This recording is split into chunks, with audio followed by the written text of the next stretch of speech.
Magister Kenotariatan UNISMA Malang hadir menyiapkan kebutuhan tenaga profesional di bidang kenotariatan.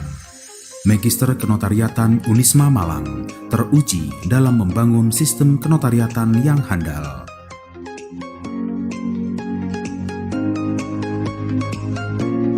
Magister Kenotariatan terus mengembangkan kurikulum berstandar nasional, tenaga pengajar profesional, berkualitas, kompetitif, mengembangkan penelitian yang inovatif dengan pendekatan interdisipliner.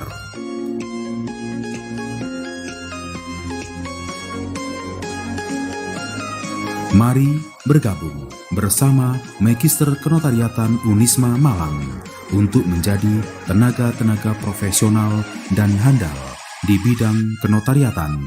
Magister Kenotariatan UNISMA Malang membuka pendaftaran mahasiswa baru. Informasi selengkapnya dapat menghubungi Anton Sujarwo.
Selamat datang di Universitas Islam Malang, kampus multikultural dari NU untuk Indonesia dan peradaban dunia.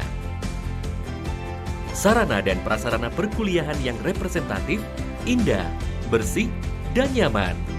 Suasana akademik yang kondusif dan dinamis, memotivasi dan menginspirasi sivitas akademika untuk berlomba unjuk prestasi. Sarana parkir mobil dan sepeda motor yang luas dan tertata rapi. Gedung kantor dan kuliah yang megah dan indah.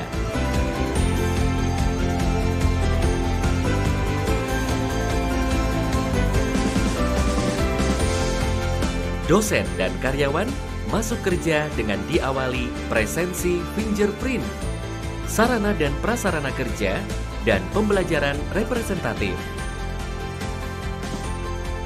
Ranking 5 pada Anugerah Kampus Unggul Kopertis Wilayah 7. Ranking 57 dari 4.230 PTN PTS seluruh Indonesia. Kampus rujukan bagi perguruan tinggi Nahdlatul Ulama seluruh Indonesia. Kampus yang penuh dengan nuansa pendidikan karakter dengan nilai-nilai kebangsaan, keindonesiaan, dan keislaman. Seluruh mahasiswa baru wajib mengikuti Osika Maba dan Master Maba yang berlangsung di awal masuk kuliah dan berlanjut setiap hari Rabu selama 1 semester. Mengawali kerja dengan membaca Al-Quran, mengawali kuliah dengan sholawat Nuril Anwar, dan baca doa. Akhir kuliah dengan doa. Holakoh Diniyah bagi mahasiswa baru, sarana pembiasaan nilai-nilai keislaman. Setiap 3 bulan sekali, ada kegiatan Unisma Bersolawat. Wakil Presiden Dr. M. Yusuf Kala resmikan gedung Ali bin Abi Thalib. Ketika saya masuk kampus Unisma, saya merasakan aura keislaman itu, Islam Nusantara, Islam Basatia. Saya merasakan pendidikan tinggi Islam yang maju dan modern di sini. Menko Kemaritiman Luhut Binsar Panjaitan. Menteri Sosial, Menteri Agama, menuju kelas internasional, seminar atau konferensi internasional di Unisma, summer program atau joint research, lectural exchange atau professor exchange, pendidikan dari program strata 1, Fakultas Agama Islam,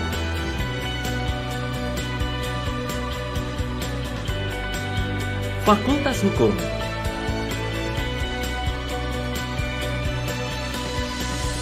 Fakultas Pertanian,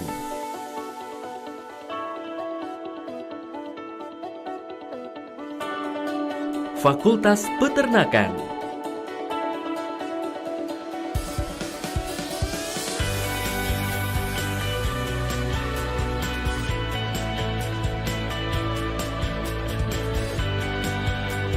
Fakultas Teknik,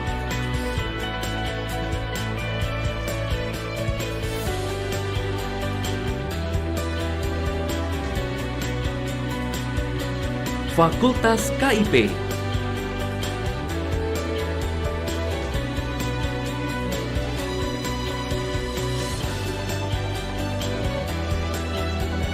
Fakultas MIPA,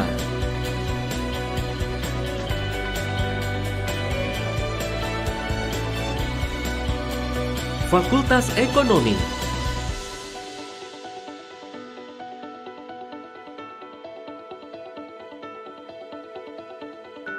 Fakultas Ilmu Administrasi,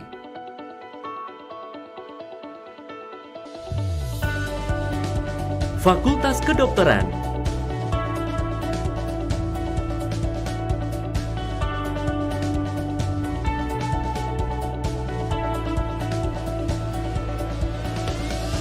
Pasca Sarjana,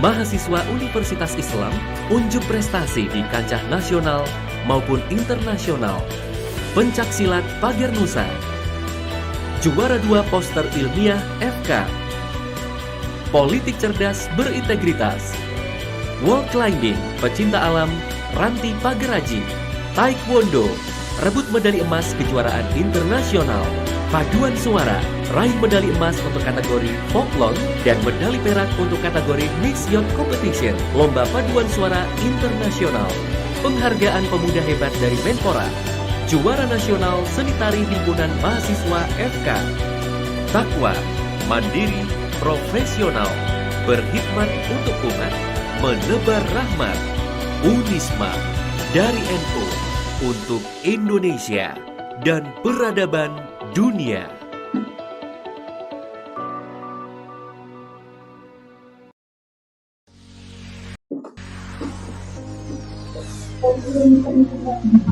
Halo. Magister Kenotariatan Unisma Malang hadir menyiapkan kebutuhan tenaga profesional di bidang kenotariatan. Magister Kenotariatan Unisma Malang teruji dalam membangun sistem kenotariatan yang handal.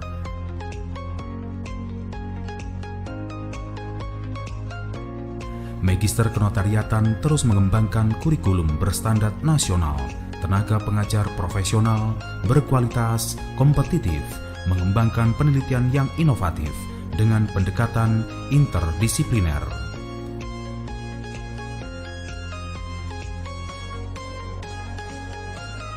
Mari bergabung bersama Magister Kenotariatan Unisma Malang untuk menjadi tenaga-tenaga profesional dan handal di bidang kenotariatan.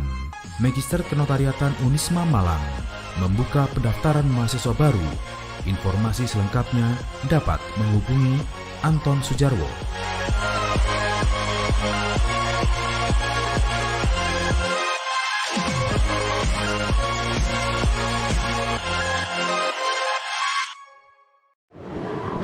Assalamualaikum warahmatullahi wabarakatuh.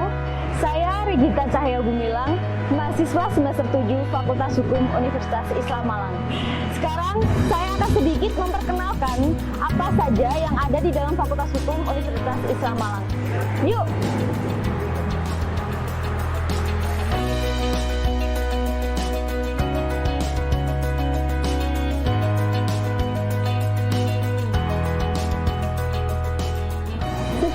Sejarah berdirinya Fakultas Hukum Universitas Islam Malang yang biasa dikenal dengan sebutan UNISMA ini berdiri karena dipelopori oleh sarjana muslim yang sepakat untuk merealisasikan dengan membentuk panitia 9 untuk pendirian perguruan tinggi.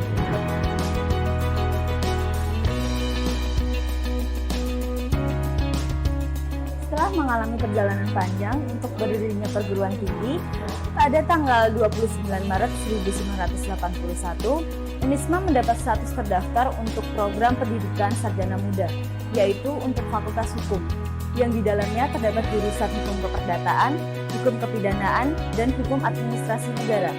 Status akreditasi Fakultas Hukum saat ini ialah terakreditasi A oleh Bank PT. Terdapat juga jenjang pendidikan S1 dan S2. Terdapat banyak keunggulan dari Fakultas Hukum, yaitu mempunyai tenaga pengajar, mulai dari magister atau S2, doktor atau S3, kandidat doktor, guru besar atau profesor, notaris hingga lawyer. Lalu ada lembaga debat hukum, lalu juga ada peradilan semu yang baru kemarin bulan Agustus 2019 menyabet juara 1 dalam kompetisi peradilan semu tingkat perguruan tinggi se-Jawa Timur.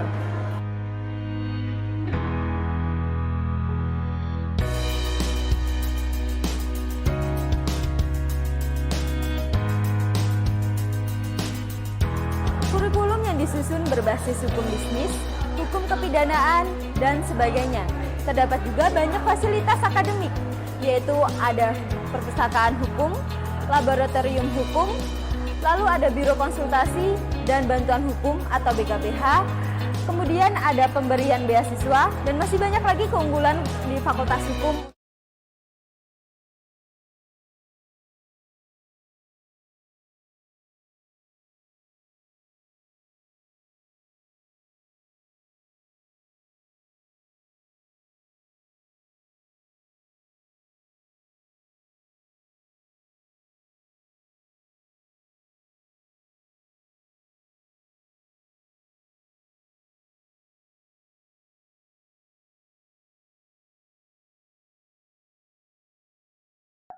Materi. So Richard, if you don't mind, we will also have a few words delivered by our team because our team, the Faculty of Law, is also here joining us. So just want to say thank you and welcome. Sure thing. Alright. So let me start by reciting Suratul Fatihah. Mari kita buka dengan bacaan Suratul Fatihah.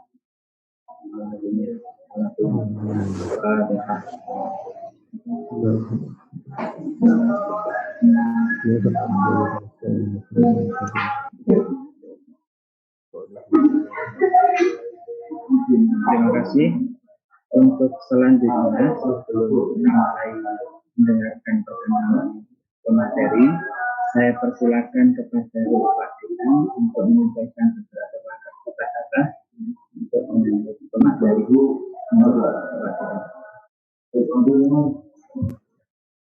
Terima kasih. Assalamualaikum warahmatullahi wabarakatuh. Selamat sore, hadirin peserta seminar nasional guest lecture untuk mata kuliah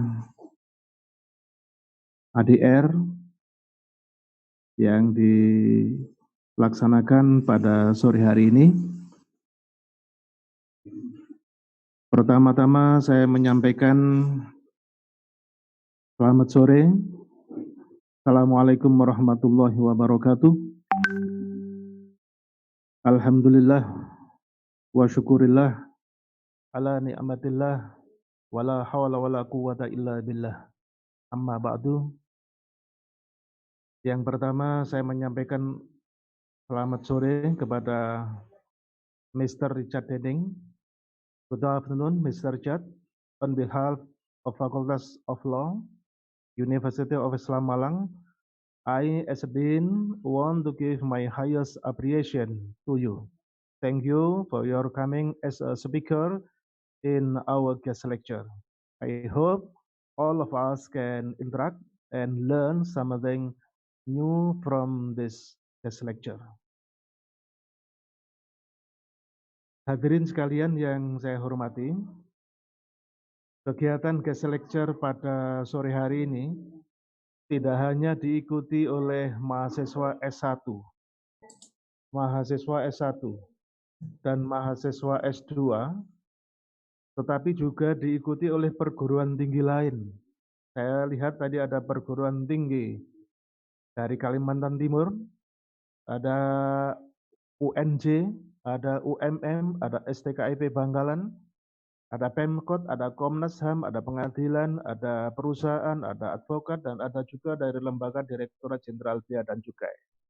Oleh karena itu, peserta dari kegiatan guest lecture pada sore hari ini sangat variatif, menarik sekali. Oleh karena itu, saya menyampaikan ucapan terima kasih telah bergabung dengan kegiatan guest lecture pada sore hari ini. Yang kedua, saya menyampaikan terima kasih kepada panitia yang telah menyelenggarakan kegiatan guest lecture ini. Mudah-mudahan dapat berjalan dengan lancar dan sukses. Kemudian yang ketiga, kepada mahasiswa, anak-anakku sekalian, baik yang ada di program studi ilmu hukum, program S1, maupun yang ada di program magister penotariatan ataupun magister hukum, saya menyampaikan ucapan terima kasih. Mari kita sama-sama belajar dan belajar untuk menambah hasanah pengetahuan kita, khususnya yang terkait dengan mata kuliah Alternative Dispute Resolution. Kemudian yang ketiga yang ingin saya sampaikan adalah karena kegiatan ini sedang berlangsung di masa wabah atau pandemi corona.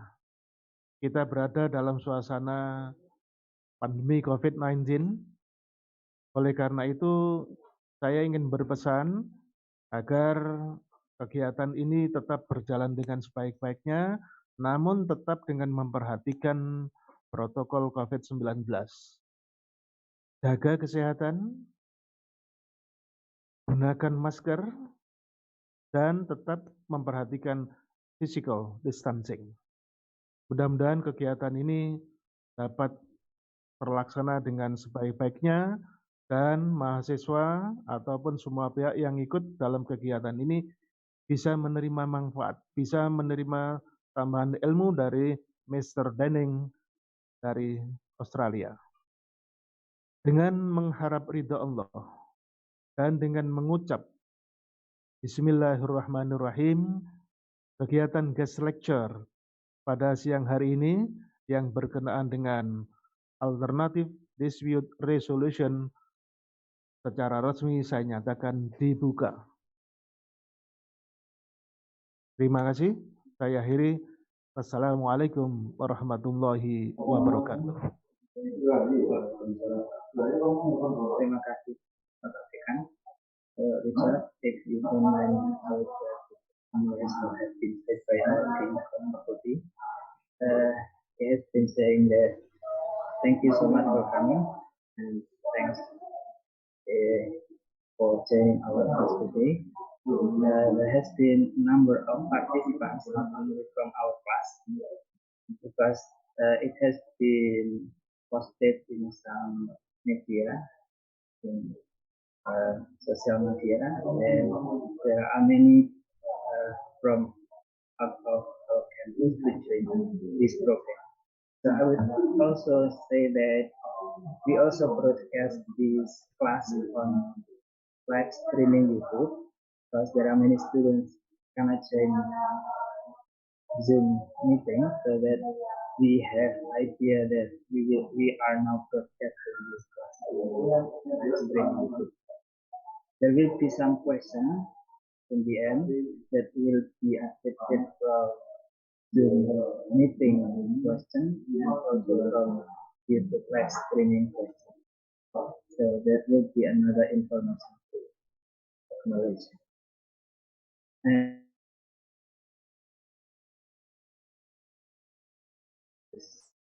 speaker. So today's guest lecture will be presented by our guest lecturer from Australia, Mr. Dening. So before we start to listen to this presentation, I will just introduce briefly Mr. Dening. So Richard Dening is the manager of Restorative Justice Conferencing Queensland Departement Australia. Jadi Bapak Richard Dening ini adalah manajer di Departement Hukum di Queensland. Tepatnya adalah manajer Restorative Justice Conferencing. Sedangkan background pendidikan beliau S1-nya di Queensland University mengambil bidang Peace Studies and Conflict Resolution, kemudian juga mengambil S1 bidang hukum di Queensland ini, dan yang ketiga mengambil Master of Conflict Management and Resolution Is that right? Before I start giving you the presentation. I mean, before we start our presentation today, I would like to also remind all of the audience that the presentation will be delivered around 30 to 45 minutes. Then it will be continued with question and answer. There will be questions from the meeting and questions from YouTube live streaming. So I think time is yours. Okay, thanks, Tommy. So just confirming, I'll talk till about, is that 3 o'clock Jakarta time? Yeah, it's around. Yeah. Great. All right, and thanks for such wonderful introductions. I really appreciate that. Terima kasih. I'm sorry that I don't speak Bahasa, just a couple of words, but I'll try and stop regularly so Tommy can just provide some, make sure everyone's understanding what I'm saying with my accent. So I'll just start sharing.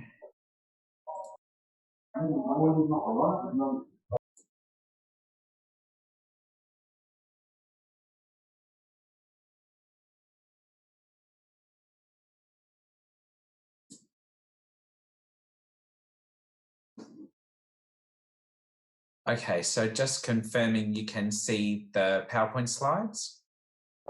Yep, we can see the Great. So, as Tommy said, I'm the manager of the Adult Restorative Justice Conferencing Service at the Dispute Resolution Branch in Queensland, Australia. So, for this lecture, I will just go through what is restorative justice and try and describe that to you. And then I'll talk specifically about the program that I manage. And then at the end, there'll be some time for questions. I'll try to stop regularly so that we can make sure everybody's understanding what I'm saying.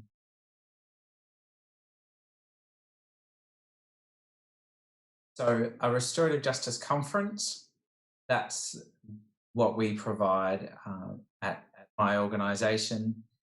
That is a meeting between someone who has caused harm or an offender and the people who are most affected by that incident. And so that's usually the victim, it's usually the victim's family, and it's usually the offender's family as well. So it provides an opportunity for the victim to tell their story and to hold the offender accountable for their actions. And it provides an opportunity for the offender to take responsibility for their actions and to be able to repair the harm that's been caused.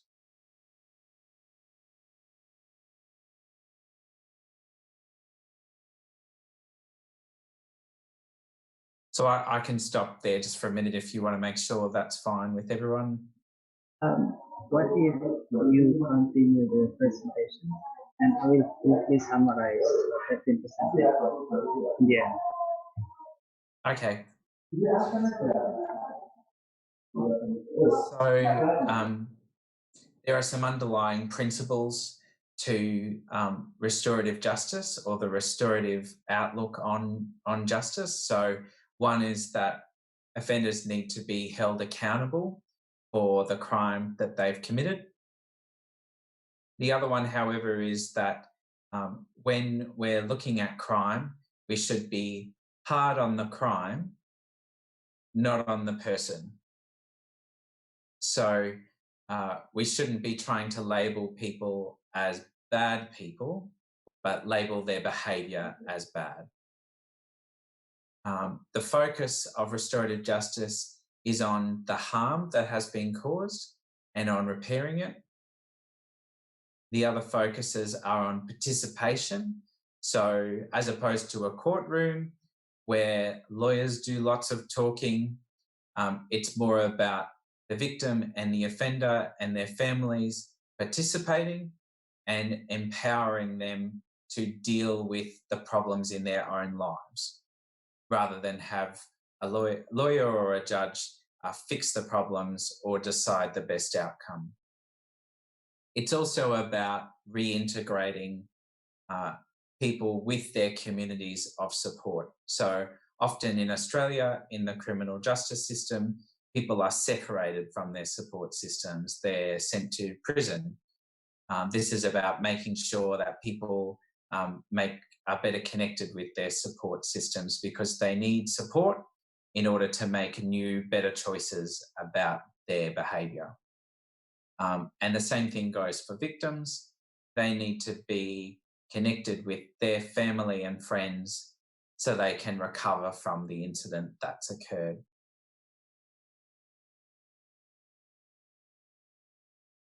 So what does a restorative justice conference look like? So it could be quite a small circle, like the one at the top. And so you might just have a facilitator, the victim, the offender, the offender's family, and the victim's family, just a couple of members sitting together. Or it could be a really big circle of people. And in lots of ways, it's up to the facilitator of the conference to decide who needs to be there, who's been affected by the crime, and who needs to be able to talk about their experience and have a say in the outcome.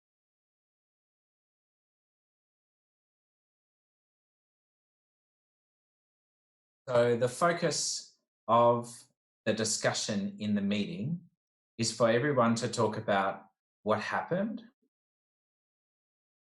talk about who has been impacted and how.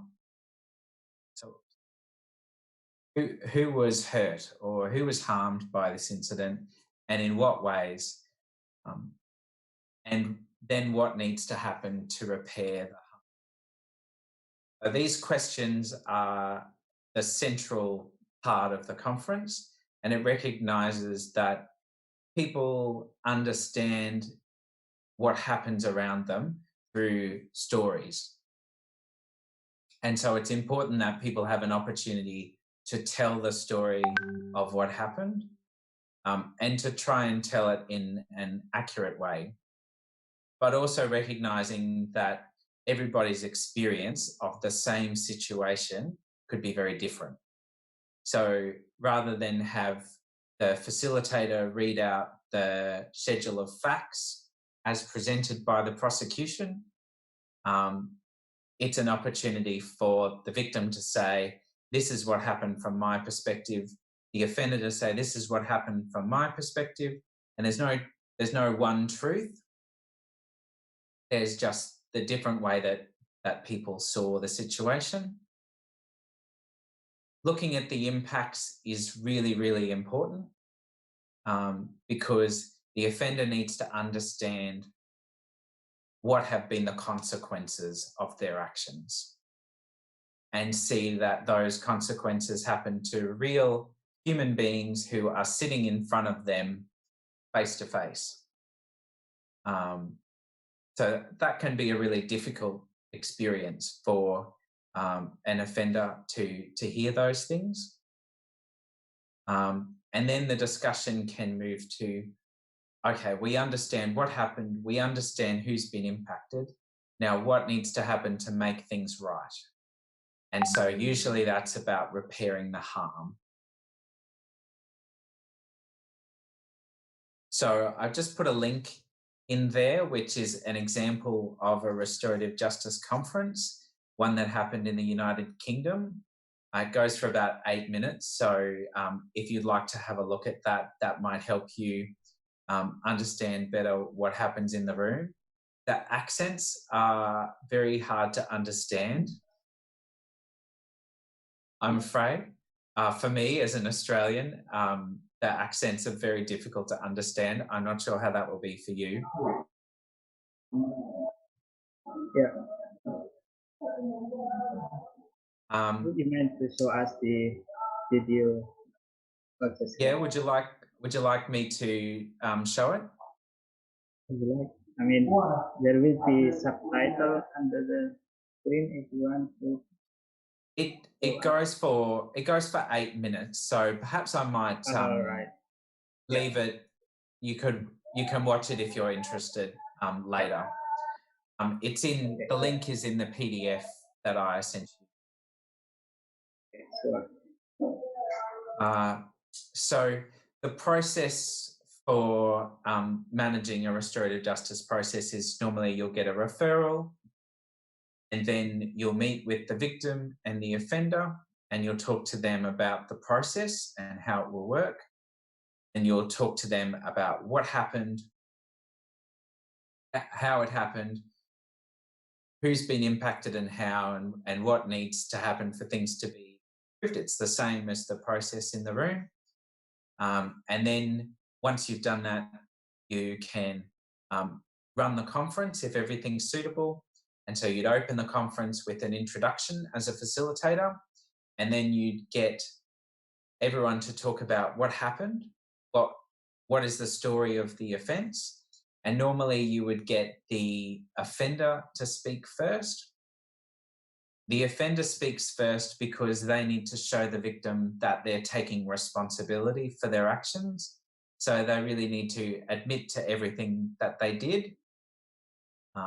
And then the victim doesn't have to, I guess, accuse the offender of the offence when it's their turn, because the offender has already been really upfront about what they did. And then the victim can just share what was different from their perspective as the victim. And then for the supporters, so the victim's family, they can talk about how the victim told them about what happened, or the police called them and told them that their loved one had been a victim of crime. And then for the offender's family, their family can talk about finding out about what happened. Maybe the police came and saw them. Maybe the offender called them from the police station, and they can talk about being shocked at finding out about what happened. So there's a chance for everyone to deal with all those emotions that they had in relation to the incident, not just the victim and the offender. So once everyone's had a chance to tell the story, there's an opportunity for people to ask questions of each other. And that's what I would call exploration. So they can clarify what happened or why something happened. And then after everyone's had a chance to talk about what happened, as a facilitator, I would say, is everybody ready to talk about what happens next or what the future looks like? And so once we've done that, there's an opportunity for the victim to talk about what they would like the offender to do to repair the harm that has been caused by their actions. So they can say, if it was an assault, I had one of my teeth knocked out, I had to go to the dentist, and it cost me a lot of money to get a fake tooth. And I would like you to pay for the tooth that was lost. Or it might be if something was stolen, I'd like you to replace the TV that was stolen from my house. Or a lot of victims in Australia would like the offender to do counselling or do a special program. That's very common as well. So that might be part of repairing the harm, is knowing that maybe the offender will be less likely to do what they did again in the future. And in order to do that, they need to do some counselling with a psychologist or do a special program, maybe about violence or drugs or something like that. And so as the facilitator, you can record what the victim and the offender agree that the offender will do to repair the harm. At the end of that, the facilitator will go and type that up, and they leave the victim and the offender and their families alone, which might sound scary, but it's actually a really important part of the process for people to reintegrate with each other, talk to each other, maybe about things other than the offence, talk about the weather, talk about where they live, talk about who they know, maybe they have friends and family in common, and just to kind of make things normal again. And then the facilitator will come back, read out the agreement, and the parties can sign the agreement, and then the facilitator can close the conference, and then they would do a debrief. So they reflect on their practice, how they went as the convener, as the facilitator, and think about how they might facilitate things better next time. And sometimes the facilitator, if say the offender said that he would do a course or some counselling, the facilitator can follow up to make sure that the offender did the counselling or the course before they close the file. So Tommy, do you want me to keep going? Okay, I might need to just summarize what you have.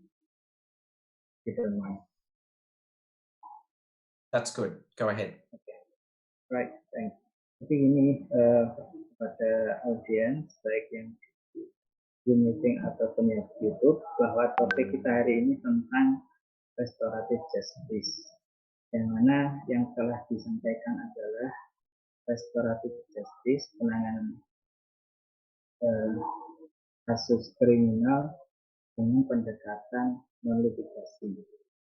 Bahwa kalau di Indonesia itu dikenal dengan nama sama restorative justice, cuma kalau di Indonesia hanya berlaku bagi kasus pidana antara yang sudah diatur dalam perundang-undangan.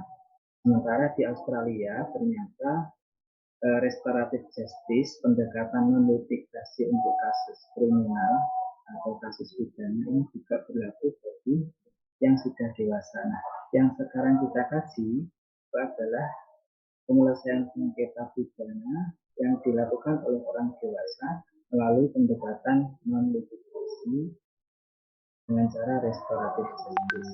Nah, yang tadi disampaikan mulai dari pengertian bahwa praktek restorative justice itu mengumpulkan pihak pelaku dan korban untuk saling cerita dengan catatan pelaku itu harus punya rasa tanggung jawab atas apa yang disampaikan. Jadi ada prinsip-prinsip yang tadi sudah disebutkan, mulai dari prinsip tanggung jawab, prinsip mengesampingkan orangnya, dan tindakannya, dan juga beberapa prinsip lainnya.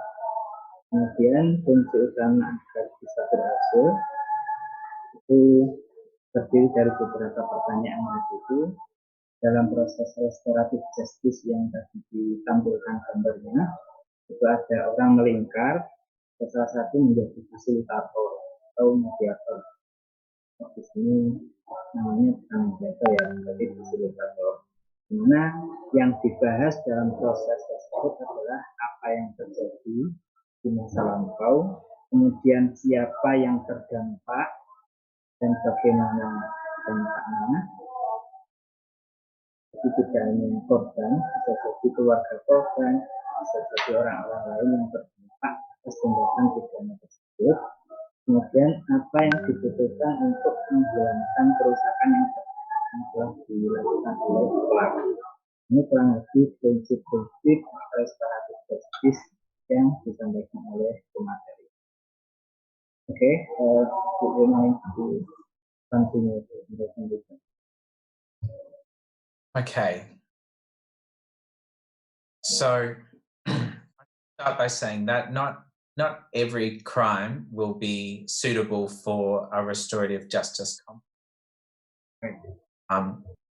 But the things that we use to assess whether something is suitable for a conference is first informed consent. So has the victim and the offender, have they all said yes, they would like to do this process?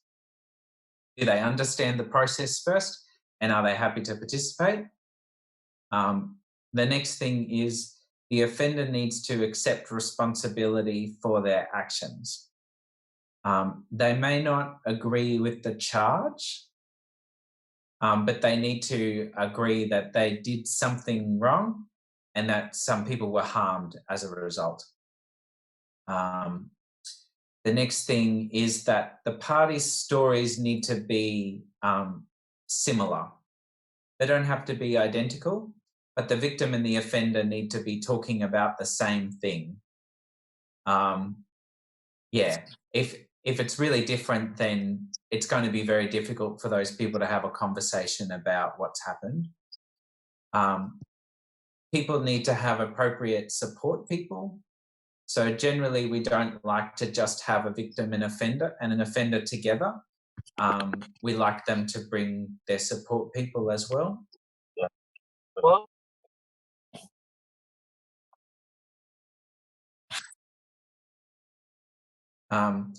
The victim needs to not be seeking revenge. The process isn't about revenge. It's about dealing with what's happened and trying to make it better.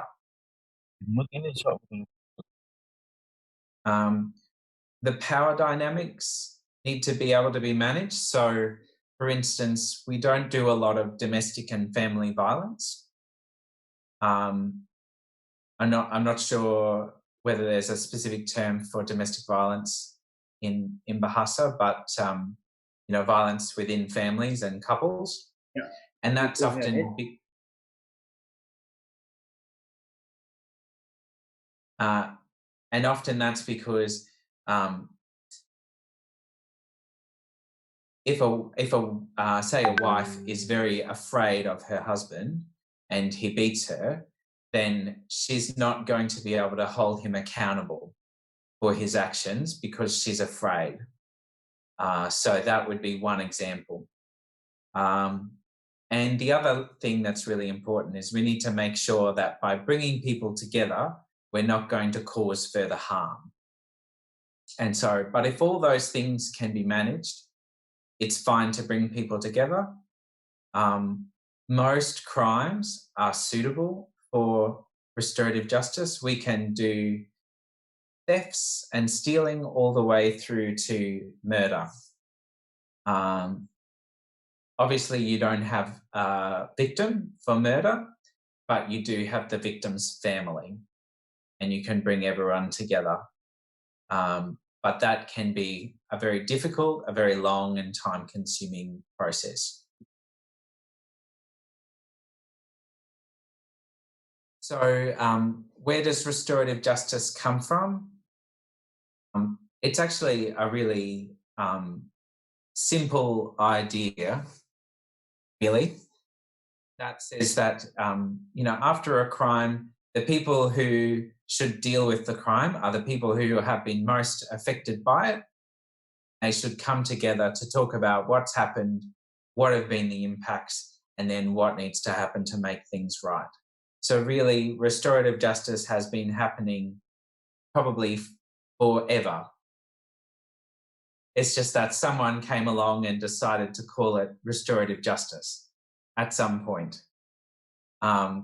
But it has some specific links to some Indigenous traditions, particularly amongst the Maori in New Zealand, and also amongst the Native Americans in Canada and the United States.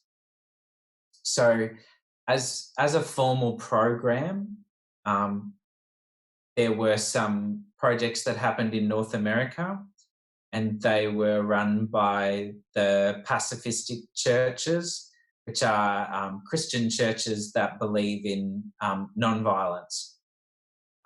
So Quakers and Mennonites are the denominations. And then in the 80s, the 1980s in New Zealand, the Maori people and the government, they decided to work together to develop a formal process. And they called that family group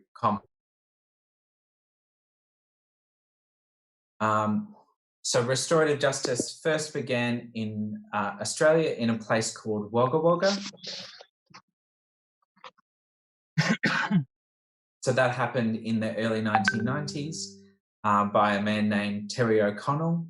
And so Wagga Wagga is a funny sounding place. It's in rural New South Wales. And so that's where restorative justice started in Australia, and it spread very quickly. Sorry,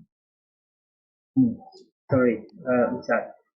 Do you mind if I remind the audience to mute? Yes. That's all. Mohon maaf, Bapak Suliono, karena mungkin on kan, bisa minta untuk di off kan ya? Oke, thank you.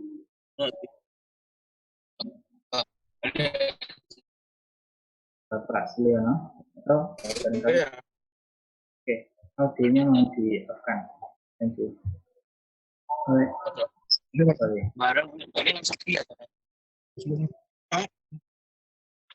Pak.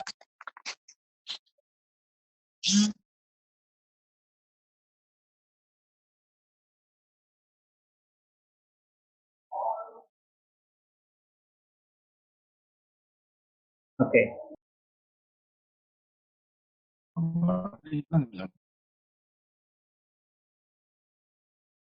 Okay.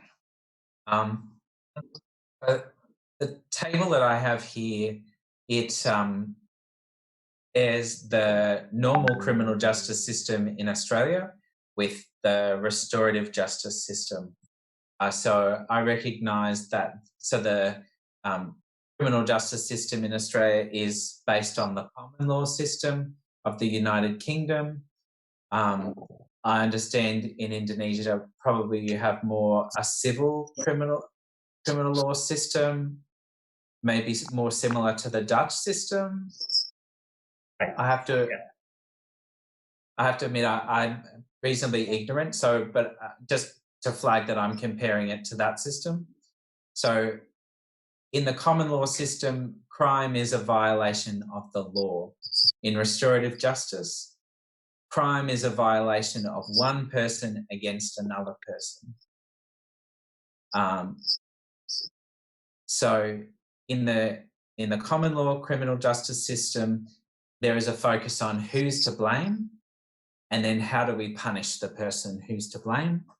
In restorative justice, it's about people taking responsibility for their actions themselves and then taking steps to repair the harm that has been caused. In the common law system, the victim isn't a party to the criminal justice system, they're just a witness. And the offender, they don't have to say anything. Their lawyer can speak on their behalf and they're just passive.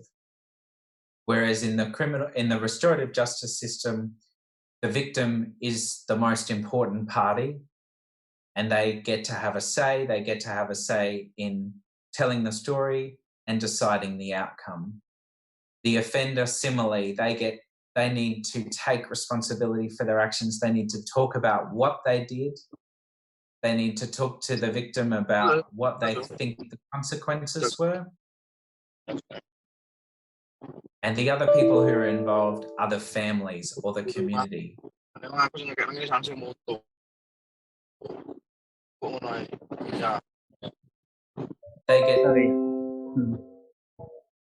They get to talk about how they've been affected and also have a say in what the outcome is.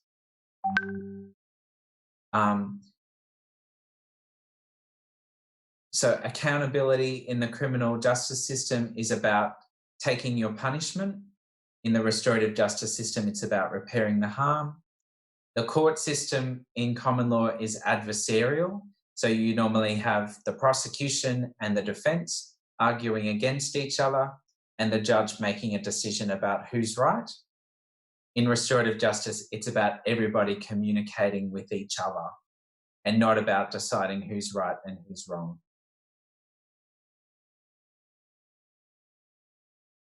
So there are benefits to the common law system that we have in Australia. It's evolved over hundreds of years. And it evolves like very conservatively, very little bits change over time. So it's very consistent and steady. It maintains social order. So by saying that this is the law and this is what it is, and that says, this is what's acceptable behaviour and this is what's unacceptable behaviour. And if you engage in unacceptable behaviour, this will be the penalty for that. The focus is on protecting the innocent. So rather than the innocent having to protect themselves, the state will protect them. It also protects the offender as well, though. Protects the offender from revenge or a reprisal from the victim or from the community. And it also is about finding the truth, what really happened. So those are some of the benefits, but just to compare those to the benefits of restorative justice. So the victims, they have an influence over their outcome. They can tell their story. They can receive an apology. Other benefits seem to be that they have reduced fear as a result of the process, and they can be reintegrated with their community of support. And what we find is that crime often fractures relationships because victims feel like their family and friends don't understand what they've been through. So for offenders, they also have influence over their outcome. They can tell their story. They can get a better understanding of the consequences of their actions. They will be stigmatized less, meaning people will not label them as a bad person. They can take responsibility on their own terms. They can offer an apology and maybe receive forgiveness. And they can also be reintegrated with their family and supports, the people who will stop them from re-offending. For the community, they can have a better involvement in dealing with crime. They can have a better understanding of what causes crime and what are the consequences of it. For the community, there's increased satisfaction for victims and offenders from the restorative justice system. And there is also yes, sir. I know that.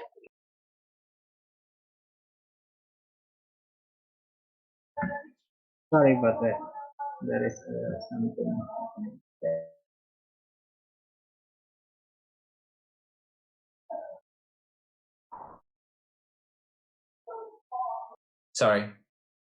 So there's increased compliance with outcomes. For court-ordered outcomes, compliance isn't always that high. For restorative justice outcomes, the compliance is very high because the offender is part of coming up with the outcome and they have to agree to it. So they won't agree to something that they can't do or refuse to do. And there can be reduced reoffending. So I have put a YouTube clip in there and it's quite a short one and I'd quite like to show it if that's okay. So I'll have to stop sharing and then reshare the video.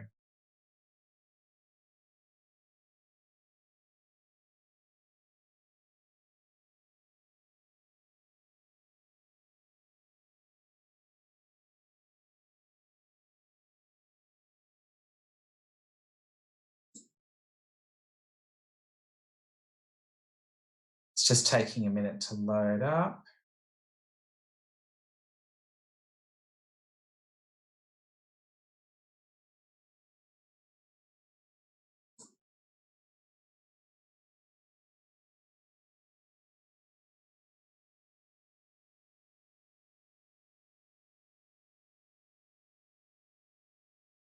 Oh.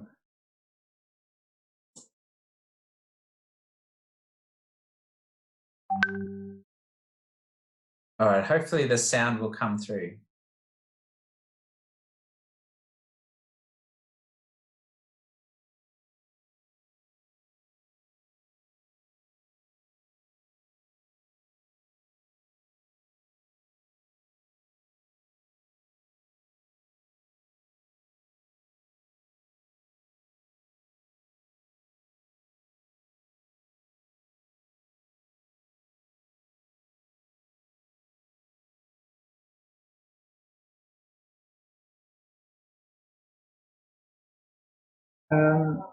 We didn't hear the sounds, unfortunately.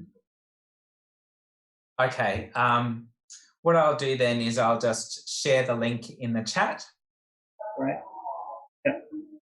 And then people can have a listen in their own time.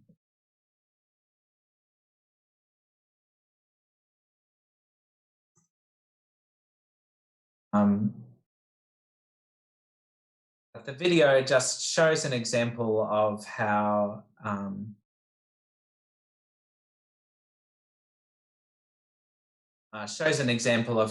what the effect that crime has on victims, and the effect is that often they will replay the same incident over and over and become more and more scared about what happened to them.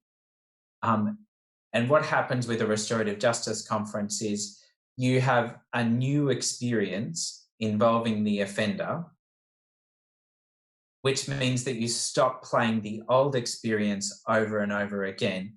And the new experience, which is an empowering and a constructive experience, replaces those old memories. And that's why we think people recover a lot better from crime if they participate in a restorative justice conference than if they don't. But I'd recommend looking at that video. It only goes for a few minutes and it's very, very interesting. So just to look quickly at some of the underpinning theories. One of those is reintegrative shaming theory. It suggests that the most effective response to criminal behaviour is to allow the offender to experience shame regarding their actions, whilst at the same time strengthening their bonds with their and the way they thought about this is they went and they looked at societies where there is low crime. In particular, they looked at Japan. What they saw was that not only did they shame an offender, but they reintegrated them with the community. That is opposed to a high crime society where they shame offenders and keep them separate from the community. That seems to perpetuate more crime to do that. And so just to compare ineffective shaming, lecturing the offender, saying they're a bad person, as opposed to effective reintegrating shame, helping the offender to understand the harm that results from actions, letting them know that you're not a bad person, but you did a bad thing. We're here to help you choose a new path. So just a few notes about the effectiveness of restorative justice. So the biggest study that was done was the Campbell collaboration, which happened in 2013. That was a meta-study of 14 other studies that were blind, double-blind, fully randomised trials. So the gold standard of quantitative research. And what they found is that for every dollar spent on restorative justice programs, there was $8 saved to the public. And that's by virtue of the reduced reoffending amongst offenders. There was also significantly improved victim satisfaction, and this related to them receiving restitution, feeling emotionally restored by the conference, receiving a sincere apology, experiencing reduced self-blame for the incident. That can be quite common after a crime where a victim blames themselves. Oh, I should never have been carrying my handbag. I should never have been out at night. There's a reduced instance of that. There's reduced desire for revenge amongst victims and reduced trauma for victims. There are also some limitations for restorative justice that I'd just like to point out. One of the limitations is suggesting that you put an offender in a room and they'll hear about the consequences of their actions. That's too simplistic. Offenders don't commit crimes because they don't think about the consequences of their actions. It's for a variety of reasons that people commit crimes, and it's usually about their childhood, their experiences that they've had through their life. And so you can't expect to change everything for an offender through a 2-hour meeting. So I just say that. The next one is general deterrence. So punishments can be a signal to the community that says, don't do this, or we will punish you severely. Restorative justice is a relatively private meeting between victim and offender and their family and friends. So it can't be used to send those big, broad messages to the community of don't do this.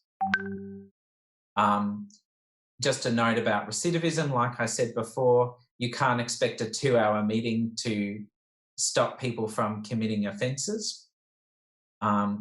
Another thing that I would point out is that often offenders are part of groups in the community that are extremely disadvantaged. And so you can bring an offender into a meeting with a victim, but it's very hard in that environment to acknowledge that the offender is also a victim of a lot of different things, and that's how they've become an offender. So that's a bit of a limitation in the process. Another limitation would be you can bring everyone together to deal with a crime, but what if everyone in the room thinks that's normal behaviour? So domestic violence would be a good example. You could bring together the victim and the offender and their families, but if the victim and all the families and the offender, if they think what the offender did was the right thing, they think the offender should have hit his wife, then it's not going to be an effective form of justice because it's not going to condemn the action. So that's just something else. And the other thing, of course, is that restorative justice isn't for everyone. Not every victim will want to participate in this process, and not every offender will want to go through this process either. So, Tommy, I might let you do some summarising.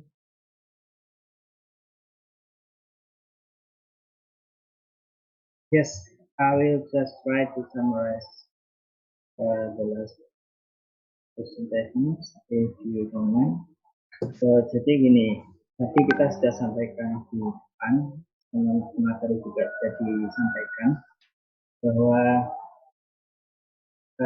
restoratif justice ini kan menemukan antara pelaku dan korban di satu forum untuk sama-sama saling cerita, mulai dari apa yang dilakukan oleh offender ataupun pelaku dan apa yang dirasakan oleh korban atau orang-orang yang terdampak. Jadi sama-sama saling mendengarkan. Kalau tadi saya sempat mendengarkan apa yang telah disampaikan oleh materi, bahwa tidak semuanya mungkin bisa terlaksana. Jadi ada kelebihan dan kekurangannya menggunakan restoratif justice. Tapi sudah disebutkan beberapa poin yang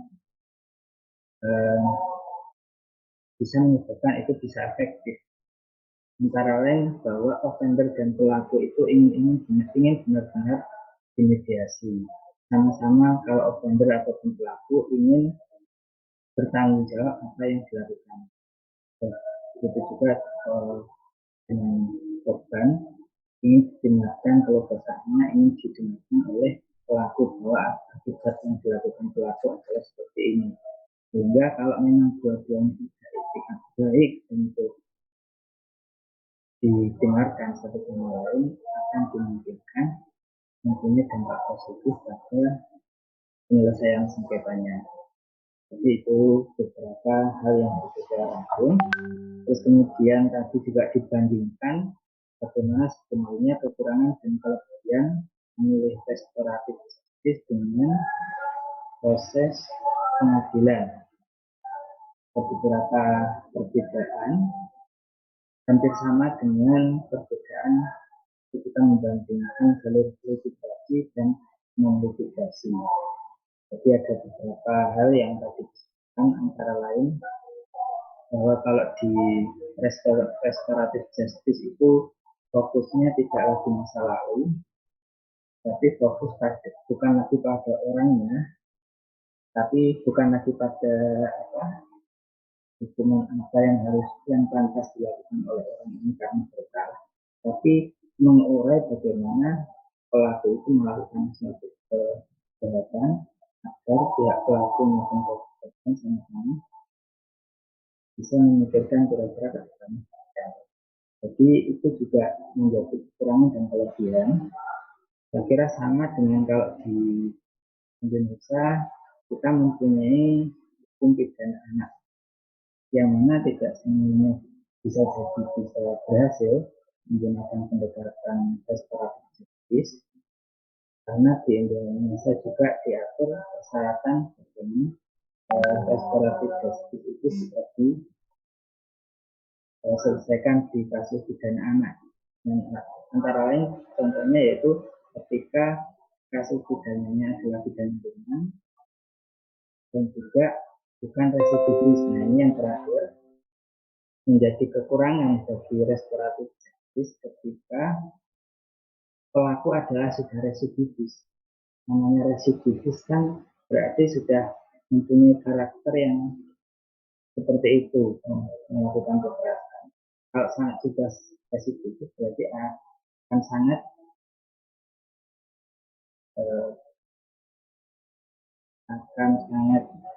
susah untuk didamaikan melalui jalur restoratif justice. Ini beberapa poin yang bisa saya sebut. I'll pass on to you. Okay, so I'll just talk very quickly about the program that I manage, and then we'll have some. So our I guess motto is fighting choices, repairing harm, and restoring relationships. So that's what we try to do. So I can let you know that we're a very small program. We only have 5 staff, and so we aren't able to do a huge number of matters.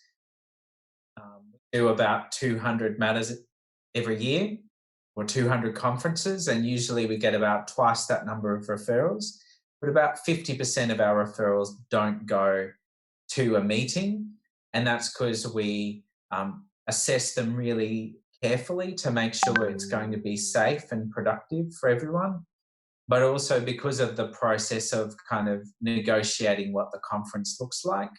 A lot of victims and some offenders will also withdraw from the process. They'll make a decision that it's not what they want to do. It's not the right solution for them. So we can take referrals at any stage of the criminal justice system. So we can take it before the charge has been laid, whilst the police officer's doing their investigation still, they can refer it to us. They can refer it to us after the charge has been laid, but before the matter is heard in the court. And that's the vast majority of our cases. But we can also receive them pre-sentence. And so that's after the judge has found them guilty, but before they've imposed the sentence. We can run the meeting between the victim and the offender, and then the judge can take that into account when they're handing down the sentence. We can also run it post-sentence. So after the person's been sentenced, maybe the offender is in jail or on probation or parole. And usually those are more serious crimes like murder, attempted murder, rape, those sorts of things. But it's not very common that we do those.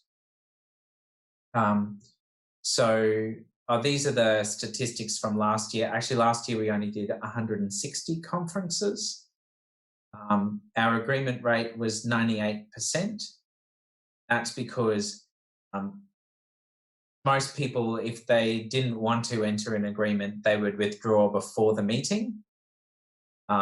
So that's why we have such a high compliance.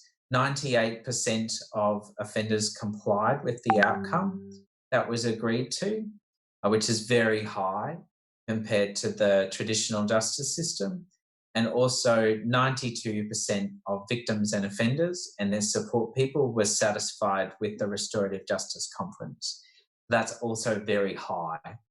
And it reflects that people are making a decision to participate in the process and that they're part of the process and how it works. So, of course, they would be satisfied. But at that point, perhaps I'll just open it up for questions.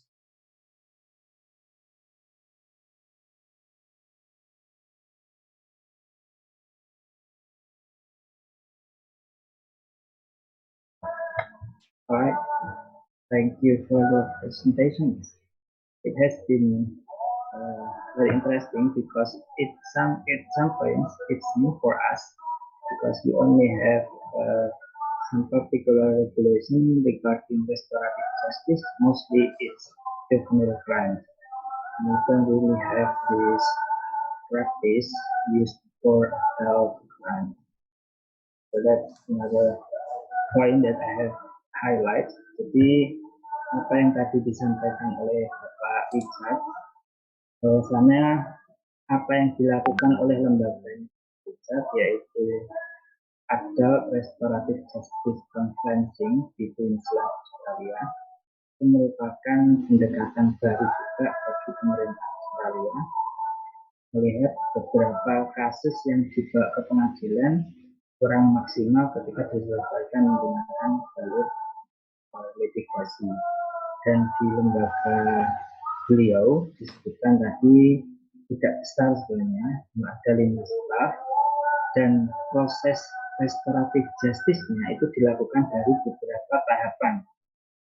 Saya rasa hampir sama dengan yang dilakukan di Indonesia ketika itu katanya sama hukum pidana anak, bahwa diversi pendekatan restoratif justice itu bisa dilakukan pada tahapan penyidikan atau pada masa penuntutan atau juga pada proses persidangan. Kalau di Australia tadi disebutkan bahkan setelah persidangan, setelah putusan bisa jadi itu juga bisa dilakukan restoratif justice jika pihak pelaku maupun pihak korban ini sama-sama mengadakan restoratif yang bersedia mengadakan restoratif justice. Serta tadi di akhir disebutkan lembaga yang beliau pimpin telah menangani 190 kasus penyelesaian restoratif justice untuk orang dewasa, yang mana 98%-nya itu berhasil diselesaikan menggunakan pendekatan restoratif justice. Jadi itu Bapak Ibu serta audiens semuanya. So now I would like to invite some questions. Do you want to have some other information or another picture? I can see that there's a question there in the chat from Arfan and one from Miftaj. Yes. Do you want me to read it or you want to read it? I can read the ones in English, so that's fine. Right. That's good. I have it in Bahasa, right? So Arfan has asked, what is the difference between restorative justice and diversion? So I guess one of the differences is that diversion could be any program that diverts the offender from the criminal justice system. However, because we in Queensland, most of our work is at that kind of post-charge stage prior to the matters being heard, and because the outcome in the Restorative Justice Conference usually means that the charges will be discontinued if there's a successful outcome. So it is a diversion. It's both a restorative justice program and a diversion. But yeah, I would just say diversion is anything that takes the offender out, and restorative justice can be used as a diversion, but it also may not be. For instance, I mentioned the post-sentence restorative justice. In that case, the offender's already been sentenced and they're already in jail, but the restorative justice process can still happen anyway. So I hope that makes sense. I can see that Miftash has asked, if a case does not settle at the first session, what do you do? So usually if there's going to be a settlement of some kind, it will happen at the Restorative Justice Conference. Usually you don't need more than one session. It's a really stressful experience. And so it normally only goes for 2 or a maximum of 3 hours. Any longer could be quite damaging for everyone involved. So it needs to be reasonably short. And if there wasn't an agreement, then you'd have to worry about causing more damage. So normally if there's no agreement, you send it back to the prosecutor, and the prosecutor can then decide whether to continue with the prosecution. So that we don't normally allow a lot of sessions to happen. And so the next question's from Donny. And they've said, is it possible for Indonesia to apply ADR in criminal law, since the main purpose of the crime itself is to suffer? Thus, if resolved peacefully, like using mediation, for example, one will not be a deterrent. However, the possibility of doing the same thing is quite big. So I guess just to summarise the question, why use restorative justice if it's not going to deter the criminal from committing more offences? So that's a very common idea that almost all justice systems are based on. If you punish the criminal, then they will learn their lesson and they won't commit another crime. And all the other people in the community who might be potential criminals, they will see that the offender's been punished and they will also decide not to commit crime. Unfortunately, the evidence says that that's not true. People who commit crimes are usually people who have had bad things happen to them. they've had a bad childhood, they've had bad experiences that happened to them, and then as a result of that, over a long period of time, they start to commit crime. And so what we find is that in societies where they impose harsher and harsher penalties for the crime, crime doesn't reduce. Crime actually increases. And so it doesn't make sense according to that rationale. And what you find is that if you're imposing these harsh penalties, it's actually creating this negative identity that people have. So they start to identify as being a criminal, and they start to behave in a more criminal way.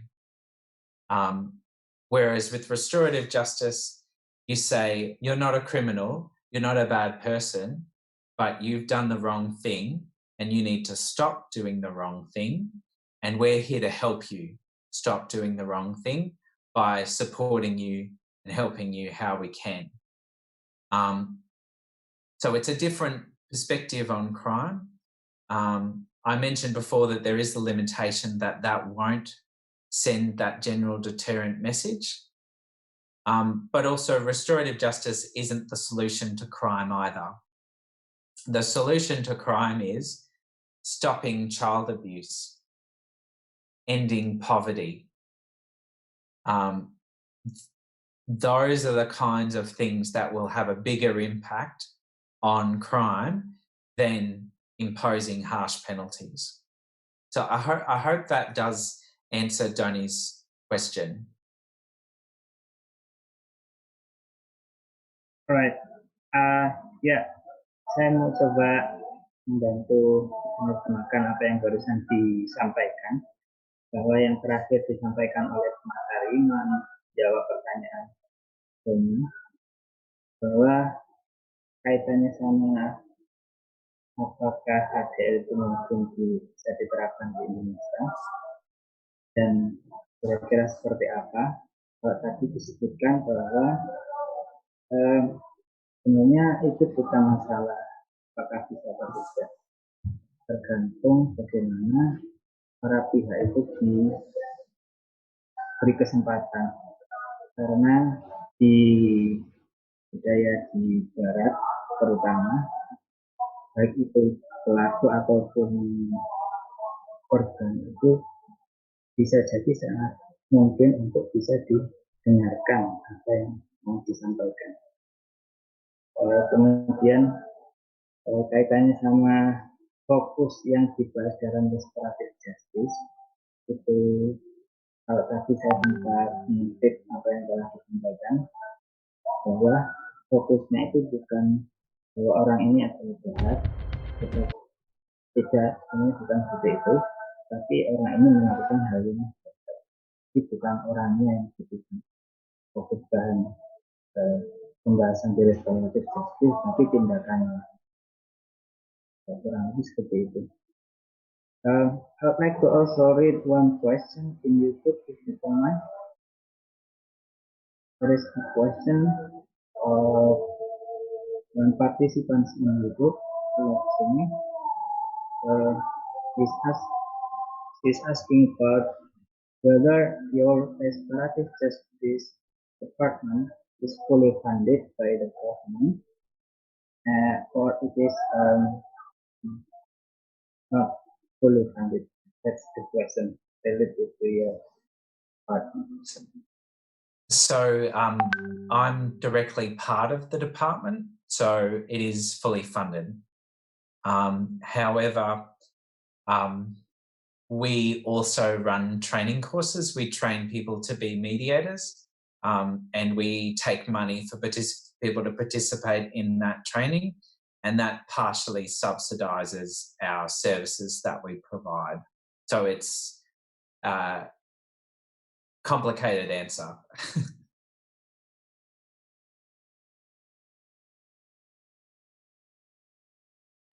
So maybe the question is related to whether people who are to or who are in restorative justice practice need to pay some for the process, or is it fully funded by the government? Oh, it's free. It's a Alright. free service.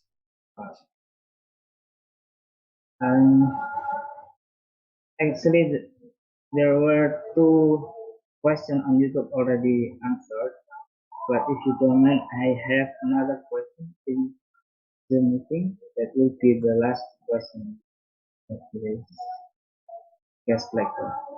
So it's from M.Hum. So, what if victims or families take an advantage by asking money can create another problem? How to deal with this kind of situation? Yeah, that is a problem that can come up. And so we have guidelines to assess whether a victim's request is reasonable or not. If a victim makes an unreasonable request, we won't facilitate that. So, yeah, so we've got some very specific guidelines about what victims can and can't ask for.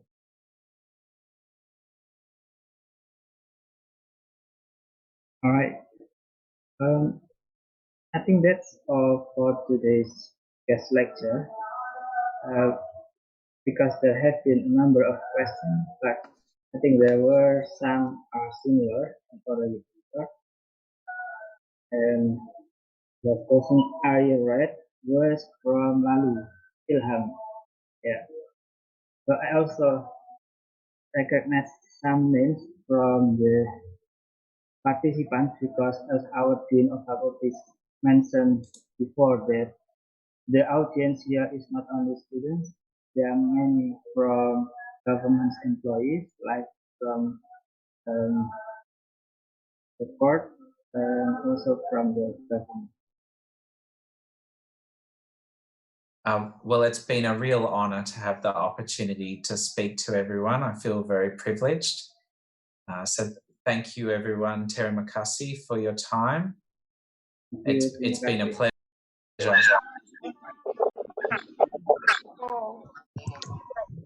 So sorry for the technical error. There have been a number of yes.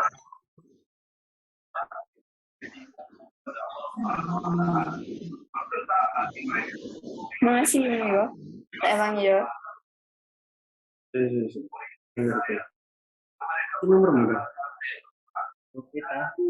Alright, sorry. So there has been a number of technical error, but I do understand because it is connected to the internet, and also we may be having some problems using it. So I just need to say I apologize for this technical error. No worries. Yeah. And also, I also want to say thank you for the audience who have been joining us today. Terima kasih kepada semua partisipan, terutama Bapak Ibu yang telah hadir, baik itu dari pemerintah ataupun dari lembaga lainnya, karena memang hari ini kita fokus kegiatan tamu yang tidak hanya untuk kelas ADR saja, tapi juga untuk umum. Alright. As I say, if you want to have something to say before we end,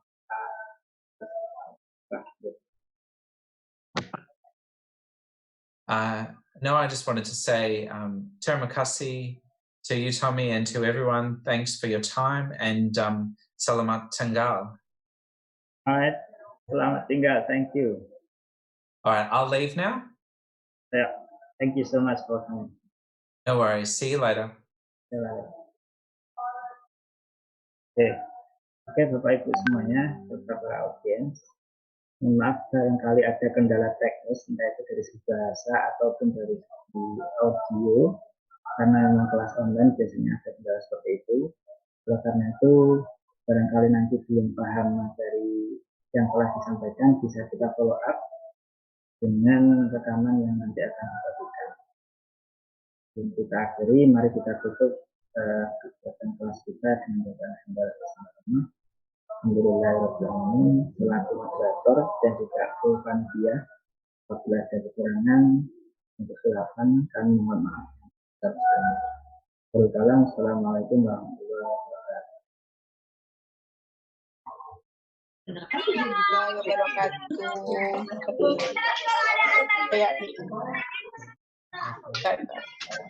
Belum punya apa tuh? Itu laporan apa itu? Malah aku cari. Belum nggak ada juga.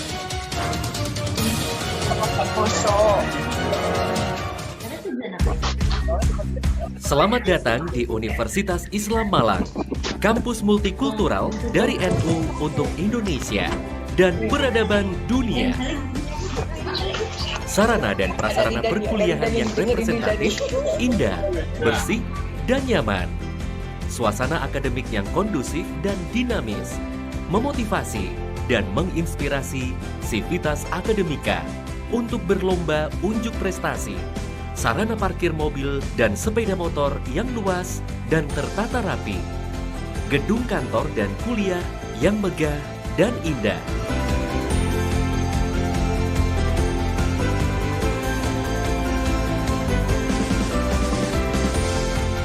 Dosen dan karyawan masuk kerja dengan diawali presensi fingerprint, sarana dan prasarana kerja, dan pembelajaran representatif. Ranking 5 pada Anugerah Kampus Unggul Kopertis Wilayah 7. Ranking 57 dari 4.230 PTN, PTS seluruh Indonesia.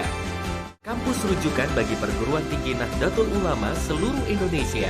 Kampus yang penuh dengan nuansa, pendidikan karakter dengan nilai-nilai kebangsaan, keindonesiaan, dan keislaman.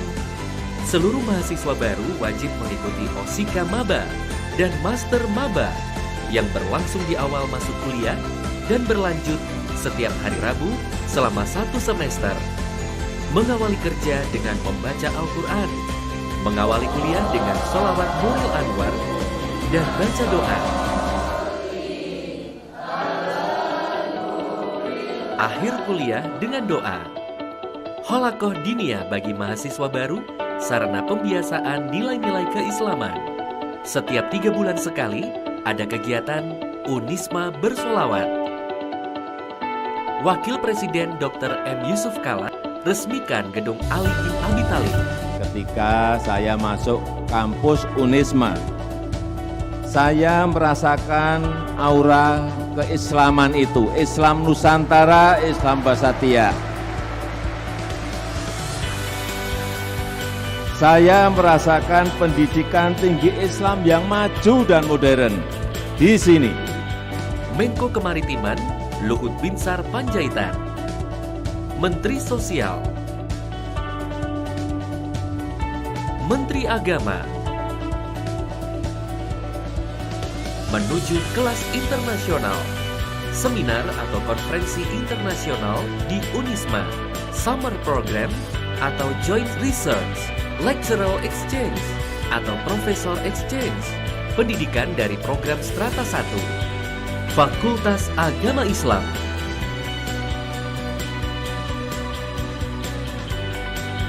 Fakultas Hukum,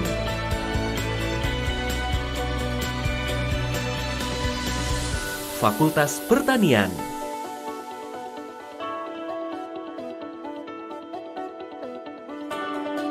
Fakultas Peternakan,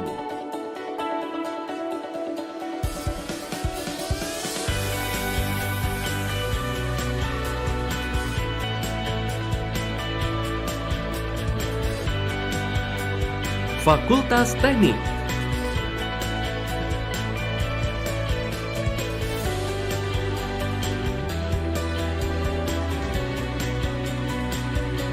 Fakultas KIP,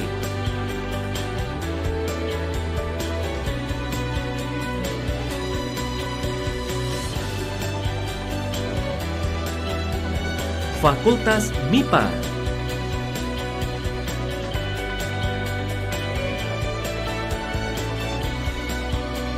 Fakultas Ekonomi,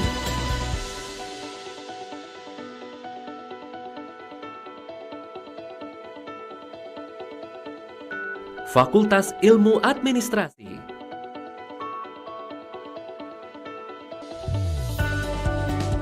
Fakultas Kedokteran,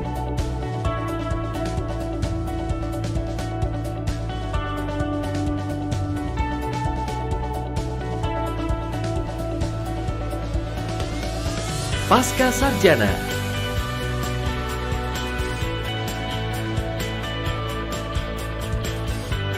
mahasiswa Universitas Islam unjuk prestasi di kancah nasional maupun internasional, pencak silat pagar nusa, juara 2 poster ilmiah FK, politik cerdas berintegritas, wall climbing, pecinta alam, ranti pageraji, taekwondo, rebut medali emas kejuaraan internasional, paduan suara, raih medali emas untuk kategori folklore dan medali perak untuk kategori Mixed Youth Competition, lomba paduan suara internasional, penghargaan pemuda hebat dari Menpora, juara nasional seni tari himpunan mahasiswa FK, takwa, mandiri, profesional, berkhidmat untuk umat, menebar rahmat, Unisma, dari NU, untuk Indonesia dan peradaban dunia.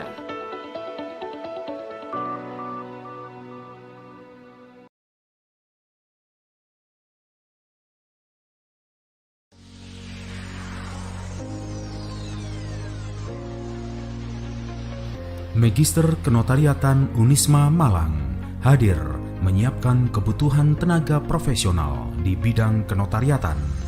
Magister Kenotariatan Unisma Malang teruji dalam membangun sistem kenotariatan yang handal.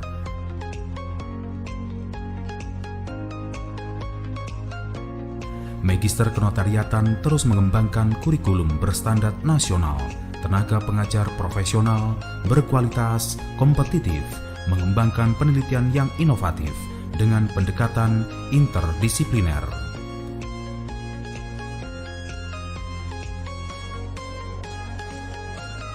Mari bergabung bersama Magister Kenotariatan Unisma Malang untuk menjadi tenaga-tenaga profesional dan handal di bidang kenotariatan.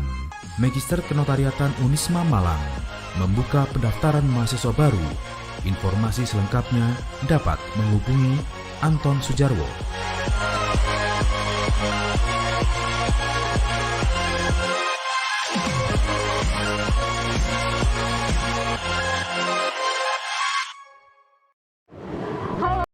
Assalamualaikum warahmatullahi wabarakatuh. Saya Regita Cahaya Gumilang, mahasiswa semester 7 Fakultas Hukum Universitas Islam Malang. Sekarang saya akan sedikit memperkenalkan apa saja yang ada di dalam Fakultas Hukum Universitas Islam Malang. Yuk!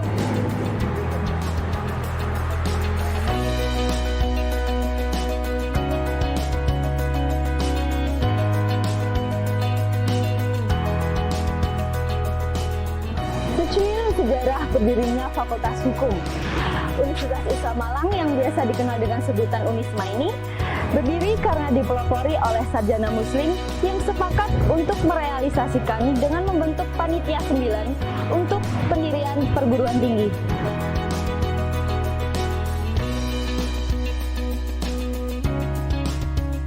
Setelah mengalami perjalanan panjang untuk berdirinya perguruan tinggi, pada tanggal 29 Maret 1981, Unisma mendapat status terdaftar untuk program pendidikan sarjana muda, yaitu untuk Fakultas Hukum, yang di dalamnya terdapat jurusan Hukum Keperdataan, Hukum Kepidanaan, dan Hukum Administrasi Negara.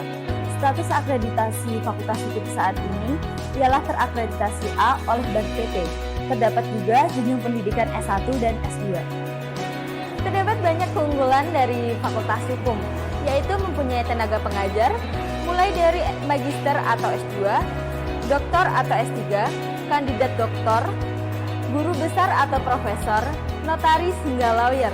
Lalu ada lembaga debat hukum, lalu juga ada peradilan semu yang baru kemarin bulan Agustus 2019 menyabet juara 1 dalam kompetisi peradilan semu tingkat perguruan tinggi se-Jawa Timur.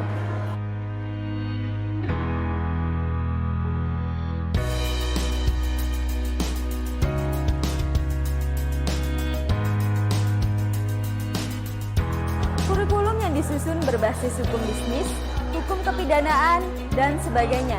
Terdapat juga banyak fasilitas akademik, yaitu ada perpustakaan hukum, laboratorium hukum, lalu ada biro konsultasi dan bantuan hukum atau BKBH, kemudian ada pemberian beasiswa, dan masih banyak lagi keunggulan di Fakultas Hukum Universitas Islam Malang. Dari berbagai keunggulan dan prestasi yang telah diraih Fakultas Hukum Universitas Islam Malang, Fakultas Hukum telah menghasilkan alumni sukses yang berkecimpung di lembaga hukum, dan Fakultas Hukum telah mencetak sarjana-sarjana muda yang berkompeten, dedikasi, dan berakhlak mulia.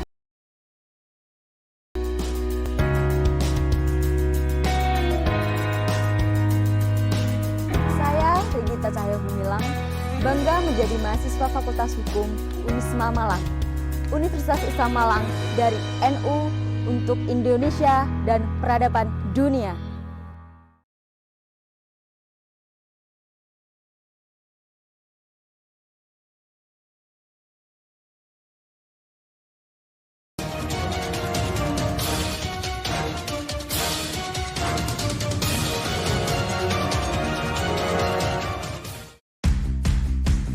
Selamat datang di Universitas Islam Malang, kampus multikultural dari NU untuk Indonesia dan peradaban dunia.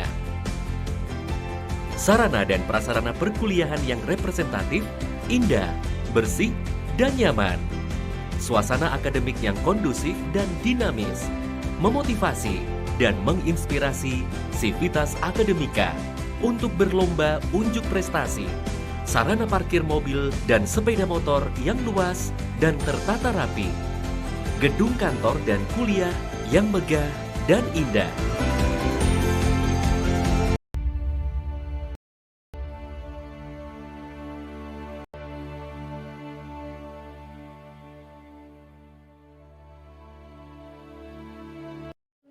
Assalamualaikum warahmatullahi wabarakatuh. Saya Sobahatun Nisa, mahasiswi Fakultas Hukum UNISMA. Saya Lina Alfiana. Saya Mana Soleha.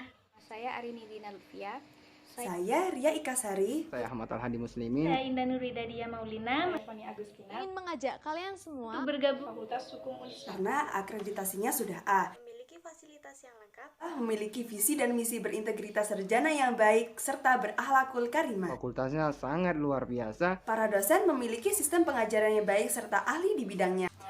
Selamat bergabung dan kami tunggu. Wassalamualaikum warahmatullahi wabarakatuh. UNISMA dari NU untuk Indonesia dan peradaban dunia. Aku tunggu di situ ya, kita belajar bareng-bareng.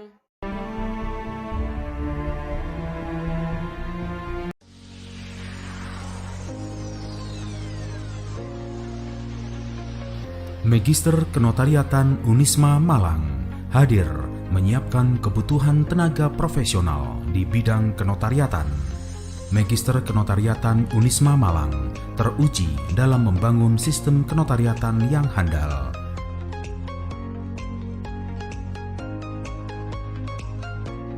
Magister Kenotariatan terus mengembangkan kurikulum berstandar nasional, tenaga pengajar profesional, berkualitas, kompetitif, mengembangkan penelitian yang inovatif dengan pendekatan interdisipliner.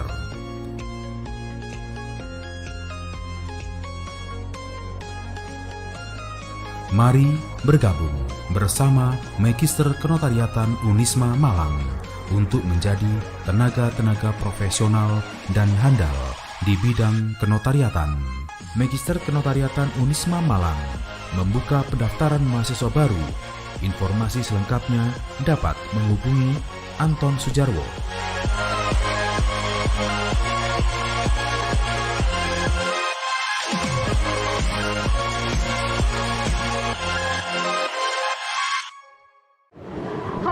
Assalamualaikum warahmatullahi wabarakatuh.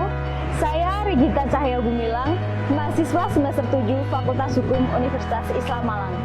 Sekarang saya akan sedikit memperkenalkan apa saja yang ada di dalam Fakultas Hukum Universitas Islam Malang. Yuk!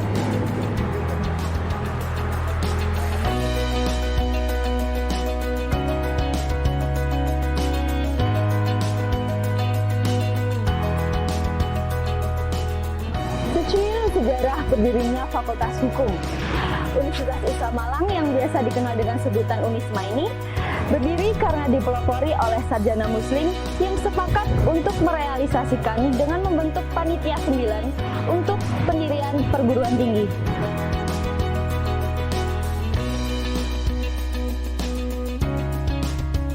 Setelah mengalami perjalanan panjang untuk berdirinya perguruan tinggi, pada tanggal 29 Maret 1981, UNISMA mendapat status terdaftar untuk program pendidikan sarjana muda, yaitu untuk Fakultas Hukum, yang di dalamnya terdapat jurusan Hukum Keperdataan, Hukum Kepidanaan, dan Hukum Administrasi Negara. Status akreditasi Fakultas Hukum saat ini ialah terakreditasi A oleh Bank PT. Terdapat juga jenjang pendidikan S1 dan S2. Terdapat banyak keunggulan dari Fakultas Hukum, yaitu mempunyai tenaga pengajar, mulai dari magister atau S2, doktor atau S3, kandidat doktor, guru besar atau profesor, notaris hingga lawyer. Lalu ada lembaga debat hukum, lalu juga ada peradilan semu yang baru kemarin bulan Agustus 2019 menyabet juara 1 dalam kompetisi peradilan semu tingkat perguruan tinggi se-Jawa Timur.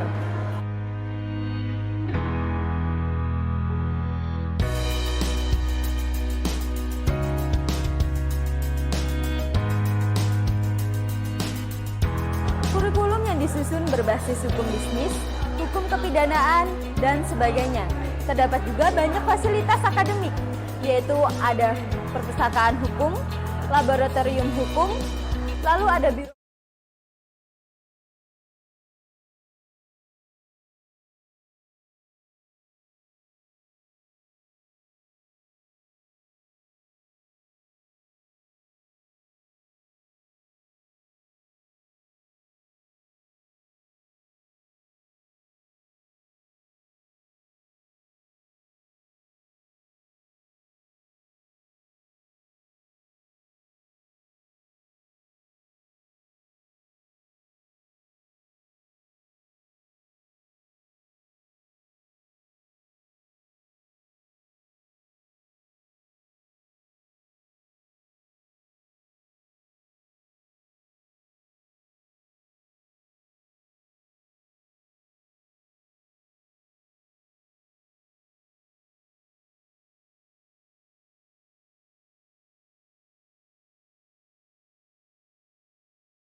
Alhamdulillahirabbil alamin. Subhanaka Allahumma wa bihamdika asyhadu an la ilaha illa anta astaghfiruka wa atubu ilaik.